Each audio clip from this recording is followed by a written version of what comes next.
ભારતનો વારસો. વિદ્યાર્થી મિત્રો, ભારત પ્રાચીન સંસ્કૃતિ ધરાવતો દેશ છે. ભારતના પ્રાચીન ગ્રંથ વિષ્ણુ પુરાણમાં ભારત વિશે ઉત્તરમ યત સમુદ્રસ્ય હિમાદ્રેશ્ચૈવ દક્ષિણમ વર્ષમ તદ ભારત નામ ભારતી યત્ર સંસતિઃ અર્થાત સમુદ્રની ઉત્તરે અને હિમાલયની દક્ષિણે આવેલ સ્થળનું નામ ભારત વર્ષ છે, જેના સંતાનો ભારતીય છે તેમ કહેવાયું છે. ભારતમાં શુભ કાર્ય પ્રસંગે લેવાતા સંકલ્પોમાં ભારત વર્ષ, ભરતખંડ, જંબુદ્વીપ, આર્યાવર્ત વગેરે શબ્દોનો ઉપયોગ થાય છે. પૂર્વ, પશ્ચિમ, દક્ષિણ ત્રણ દિશાઓમાં સમુદ્ર અને ઉત્તર દિશામાં હિમાલયની ગિરિમાળા એવી કુદરતી સીમાઓ ધરાવતો આપણો દેશ છે.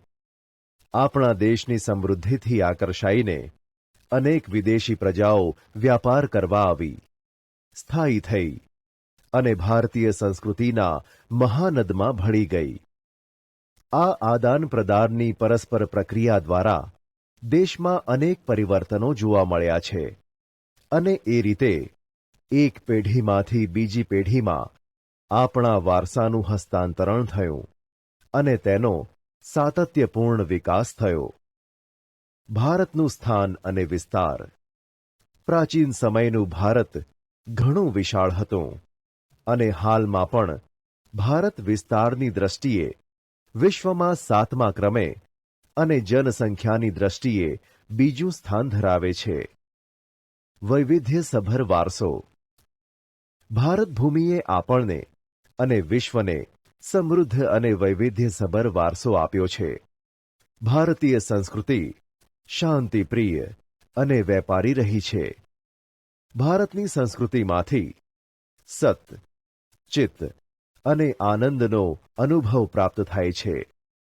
આ ઉપરાંત અહીં આવીને વસેલી ભિન્ન ભિન્ન સંસ્કૃતિ સાથેના આદાન પ્રદાન થકી ભારતીય સંસ્કૃતિ સમૃદ્ધ બની. તેણે અપનાવેલ અહિંસા અને શાંતિના મૂલ્યોની આજે વિશ્વભરમાં પ્રશંસા અને સ્વીકાર થયો છે. સિંધુ ખીણની સંસ્કૃતિના લોકોથી શરૂ કરીને આજ દિન સુધીના લોકોએ ભારતને પોતાની આવડત, બુદ્ધિ, શક્તિ અને કલાકૌશલ્ય દ્વારા સમૃદ્ધ બનાવ્યું છે.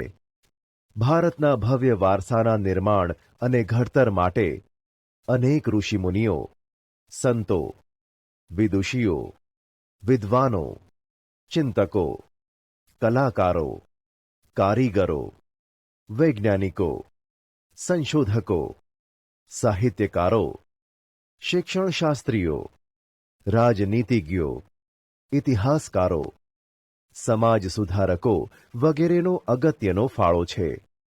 તેમના ધર્મ, શાસન શૈલી, ભાષા, કલા, ચિત્ર, બોલી, પહેરવેશ અને રીત રિવાજો વગેરે પણ ભારતને મળ્યા.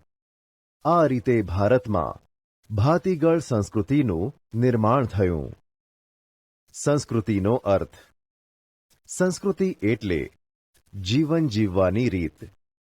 દેશ કે સમાજમાં કાળક્રમે બદલાતા સંજોગો અનુસાર જનજીવનમાં આવતા પરિવર્તનો, સુધારા, સામાજિક, નીતિરીતિ ઇત્યાદિ વડે ભિન્ન ભિન્ન સમાજોની સંસ્કૃતિ બને છે. સંસ્કૃતિ એટલે માનવ મનનું ખેડાણ અને તેમાં માનવ સમાજની ટેવો, મૂલ્યો, આચાર વિચાર, ધાર્મિક પરંપરાઓ, રહેણીકરણી અને જીવનને ઉચ્ચતમ ધ્યેય સુધી લઈ જતા આદર્શોનો સરવાળો એમ કહી શકાય.